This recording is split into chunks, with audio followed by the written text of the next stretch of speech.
So, doff o D-O-F-F or doffing. So, pag sinabi mong doffing, hinubad or inalis. No, doff meaning remove.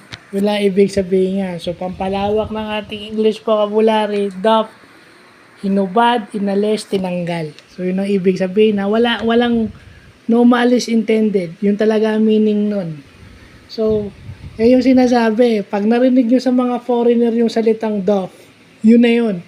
Kasi yan yung mga naririnig ko sa mga pelikula, lalo na yung American and mga American movies, yan. Although hindi ko pinansin, pero talagang nadidinig ko yan. Yun pala ibig sabihin. Okay? So, yun yung ibig sabihin lang nun, remove. Yeah, tinanggal or take off. Kasi kadalasan, alam na natin, remove, take off. Diba?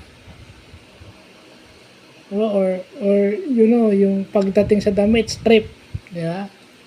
Pero yung mga ganyan, slang yan eh. Yan yung mga slang na English. So, yun lang po.